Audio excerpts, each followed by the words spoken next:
खोलो, गांठ को वहीं से खोलना पड़ेगा जहाँ गांठ बंधा हो।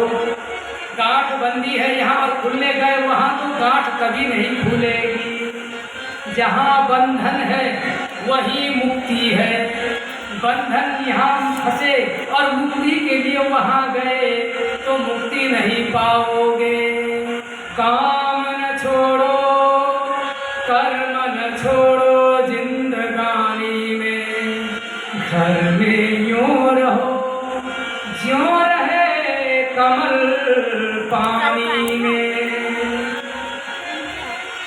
कमल पानी में है मगर पानी से ऊपर है। आप घर में हो मगर घर से थोड़ा ऊपर रहिए। कर्तव्य भाव से सेवा कीजिए। पति की भी सेवा कीजिए, पत्नी की भी सेवा कीजिए, पिता की भी सेवा कीजिए, माँ की भी सेवा कीजिए, सबकी सेवा कीजिए। अतिथि अध्यापकों की भी सेवा कीजिए। लेकिन कैसे?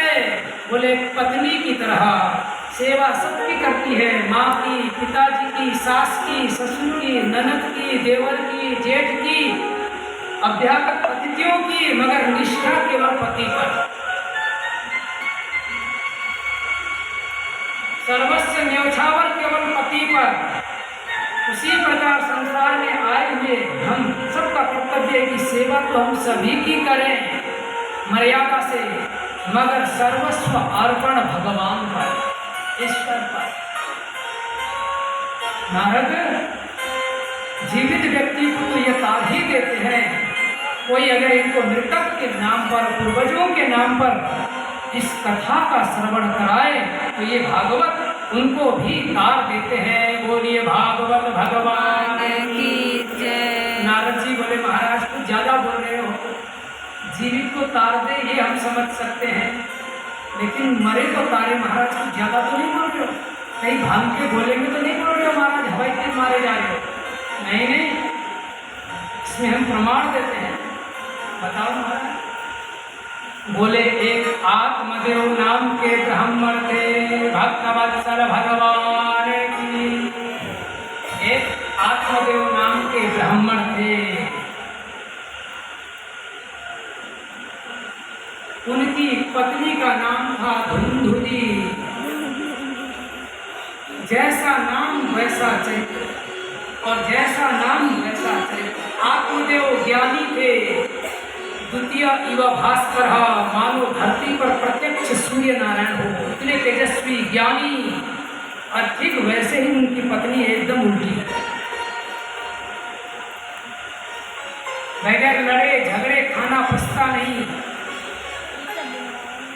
घंटों घंटों मोबाइल में बात करेगी, अंतिम में ये कहेगी रात ये छोड़ दे मरने बात हमें डालेंगे,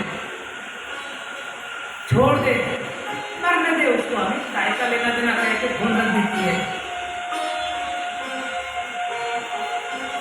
केवल दूसरों की चर्चाओं में ईर्ष्या, द्वेष, अहम, अभिनिवेश, अहमता, ममता, बहमता, झगड़ा, द्वेष, कर्कशा।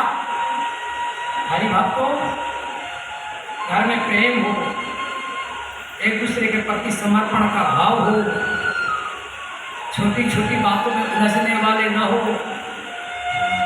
पत्नी कहती है जो कहती हूँ एक कान से सुनते हो दूसरे कान से निकाल देते हो।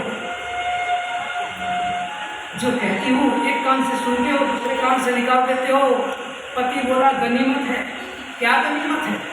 कि एक कान से सुनता हूँ दूसरे कान से निकाल देता हूँ। और क्या? तुम सुनती तो दोनों कानों से हो, बाकी निकालती मुंह से हो। यह खतरनाक है। ऐसा नहीं होना चाहिए। अच्छा लगे भीतर ले लो, पूरा लगे सामने है दूसरा कर दो। प्रेम रहे।